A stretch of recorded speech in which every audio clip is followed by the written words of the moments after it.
I cheated on my toxic ex-girlfriend with both her cousin and her best friend, now she wants revenge. Hey Reddit. I know it sounds bad. Believe me, I never thought I'd be the kind of person to cheat, let alone with two people close to my girlfriend. But when you're trapped in a relationship with someone manipulative, controlling, and downright cruel, you start doing things you never imagined just to feel like yourself again. And that's exactly how I ended up in this mess. My ex, let's call her Sarah, wasn't always this way. When we first started dating, she was sweet, affectionate, and always making me feel like the most important person in her life. But as time went on, things changed. She became possessive, questioning everything I did, who I talked to, where I went, and why I wasn't spending every waking moment with her. At first, I brushed it off as her being insecure, thinking I could reassure her. But reassurance was never enough. The more I gave, the more she demanded. She started isolating me from my friends, making me feel guilty for spending time with anyone who wasn't her. She'd cry, threaten to break up, or say she felt like I didn't love her enough. If I texted a female coworker about something work-related, she'd accuse me of cheating.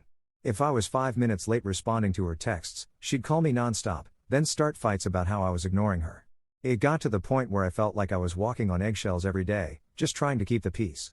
The emotional abuse didn't stop there. Sarah had a way of making me feel worthless. She'd criticize my appearance, my career, my ambitions, anything that made me feel good about myself. She found a way to tear down. She'd compare me to other guys, telling me I wasn't as successful or attractive as them. But the worst part? She'd always find a way to make me feel like I was the problem. She was a master manipulator, twisting every argument until I was the one apologizing, even when she was the one in the wrong.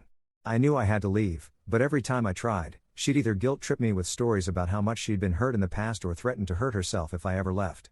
And I believed her. I felt trapped, suffocated in a relationship that was draining the life out of me. I wasn't happy. I hadn't been happy for a long time. Then came her cousin, Lily. Lily and I had always been friendly, but I never saw her as anything more than Sarah's cousin. She was the opposite of Sarah, kind, understanding, and actually listened when I talked. She saw how Sarah treated me, and unlike everyone else who turned a blind eye, she called it out. She told me I didn't deserve to be treated like that Sarah's behavior wasn't normal, and that I needed to put myself first for once. At first, our conversations were innocent. We'd text occasionally, mostly about Sarah and how I was handling things. But then, something shifted. Maybe it was the way she looked at me when I was venting about Sarah's latest meltdown, or maybe it was just the way she made me feel, safe, understood, wanted. Before I knew it, I was developing feelings for her. The first time we kissed, I knew I had crossed a line I couldn't uncross. It wasn't planned, and it wasn't some revenge plot. It just happened. One night, after another explosive fight with Sarah, I ended up at Lily's place, emotionally drained and exhausted. She hugged me, told me I deserved better, and in that moment, I just let go. One thing led to another, and for the first time in a long time, I felt something other than misery. It should have stopped there. I should have left Sarah and tried to start fresh with Lily. But then came her best friend, Emma. Emma and Sarah had been inseparable since high school. If there was anyone I expected to be blindly loyal to Sarah, it was her. But what I didn't expect was for Emma to secretly despise Sarah just as much as I did. She had seen how Sarah treated me, how she treated everyone around her, and she had her own grievances. Sarah had stabbed her in the back more times than she could count, using her for emotional support but never actually being a real friend. One night, Emma and I ended up alone at a party. Sarah had stormed off in one of her usual tantrums, and for the first time, I had a real conversation with Emma, one that wasn't forced through Sarah's controlling filter. She admitted that she always thought I was too good for Sarah, that she never understood why I put up with her behavior. Maybe it was the alcohol, maybe it was the pent-up frustration, or maybe it was just the fact that I was starved for affection from someone who didn't treat me like garbage, but I kissed her. And she kissed me back. It wasn't planned. It wasn't something I had ever considered. But in that moment, it felt right. Or at least, it felt like I was finally reclaiming something Sarah had stolen from me, my own choices, my own happiness. I knew it was wrong. I knew that if Sarah found out, all hell would break loose. But a part of me didn't care. For once, I felt like I was in control of my life. I was seeing just how many people around me saw what I had been blind to for so long. Sarah was a nightmare, and I deserved better. But secrets don't stay buried forever. Sarah started noticing a change in me. I wasn't as submissive as before. I wasn't letting her manipulate me as easily. And that made her suspicious. She started digging, questioning, even going through my phone when I wasn't looking. It was only a matter of time before she put the pieces together. Then, one day, she disappeared. She stopped texting, stopped calling, stopped showing up at my place unannounced. I should have felt relieved, but instead, I felt like a bomb was about to go off. And I was right. A week later, she sent me a single text, "I know everything." That was when the real nightmare began.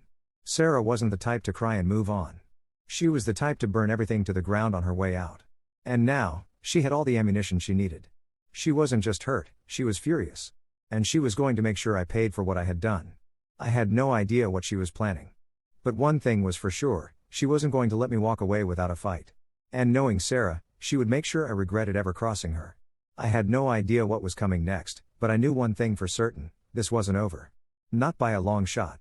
Update: I knew Sarah wouldn't take this lying down, but I underestimated just how far she was willing to go. The moment I saw that text, "I know everything," a chill ran down my spine. I didn't reply. I didn't call. I just sat there, staring at my phone, waiting for the inevitable storm to hit. And it didn't take long. The next day, my phone started blowing up. Mutual friends, coworkers, even distant acquaintances were all messaging me, some asking if what Sarah was saying was true, others outright attacking me. She had gone nuclear. She posted a long, rage-filled rant on social media, detailing everything, or at least, her twisted version of it. According to her, I had betrayed her in the worst possible way, publicly humiliating her by cheating with not just one but two people she trusted. She played the perfect victim, making it seem like I had been a monster who used and discarded her like trash. And of course, she conveniently left out all the abuse, manipulation, and emotional torture she had put me through. She sent screenshots of her post directly to my family, my boss, even old college friends I hadn't spoken to in years. Everywhere I turned, people were looking at me differently. Some sent me angry messages, others just cut me off completely. The worst part? Lily and Emma were getting dragged into it too. Lily was the first to call me after Sarah's post went viral. She was freaking out, saying her family had seen everything, and now she was getting hate messages from Sarah's side of the family. She told me she was being painted as the snake who betrayed her own blood, and even though she tried to defend herself, no one wanted to hear her side. Emma was in a similar situation. Her old high school friends were turning against her, calling her a backstabber, saying she had destroyed a friendship over a guy.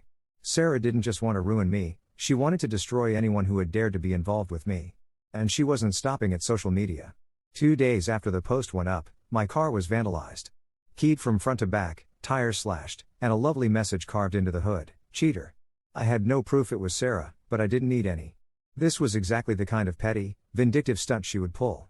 When I told the police, they said they'd investigate, but I knew nothing would come of it. People like Sarah don't get caught unless they want to be. But the worst was yet to come. Another update. I thought things had peaked with the social media smear campaign and the vandalism, but I was wrong. Sarah wasn't just content with ruining my reputation, she wanted to make sure I had nothing left. And the next move she made hit me harder than I ever could have imagined. A week after everything blew up, I got called into my boss's office. The moment I stepped in, I knew something was off. My boss wasn't his usual self, he looked uncomfortable, like he didn't want to be having this conversation. Then he slid a folder across the desk. When I opened it, my stomach dropped. Inside were screenshots of messages, emails, and fake conversations supposedly between me and multiple women, all filled with disgusting, inappropriate things I never said. Sarah had gone out of her way to fabricate an entire narrative, making it seem like I had been harassing women online and even at work. I tried to explain that it was fake, that someone was setting me up, but the damage was already done. My boss didn't outright fire me, but I was put on indefinite leave while they investigated the claims. And in the corporate world, that basically meant I was screwed. Even if they did clear my name, my reputation was ruined. No one wanted to be associated with someone accused of workplace harassment, even if it was all a lie. With my job on the line, my social life in shambles, and my car destroyed, I was officially at rock bottom. And then came the final blow. Lily and Emma both cut me off. Lily was the first. She called me, voice shaking, and told me she couldn't do it anymore. Her family had completely turned on her, and she was being treated like an outcast. She said she never regretted what we did, but she couldn't keep dealing with the fallout. She wished me the best, told me to take care of myself, and then hung up. Just like that, she was gone. Emma was next. Unlike Lily, she didn't call, she just blocked me.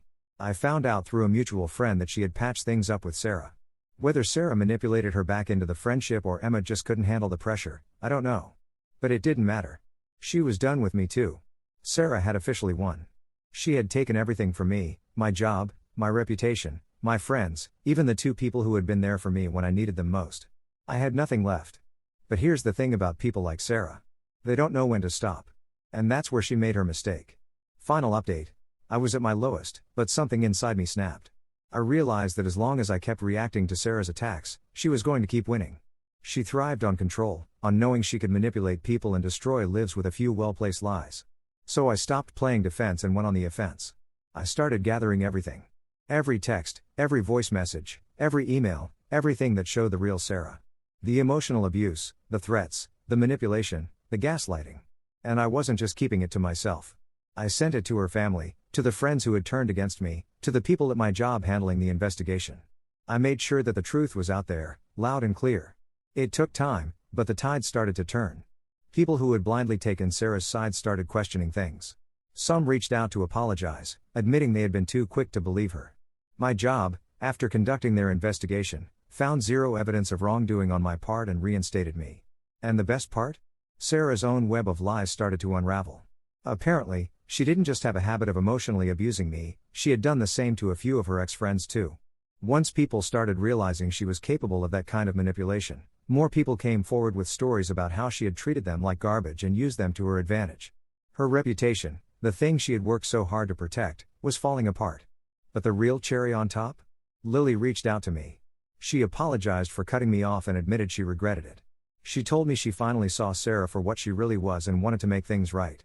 I don't know where things will go from here, but for the first time in a long time, I feel like I have a chance to rebuild. Sarah tried to destroy me. She wanted to leave me with nothing. But in the end, she was the one who lost everything. And now, I finally get to move on.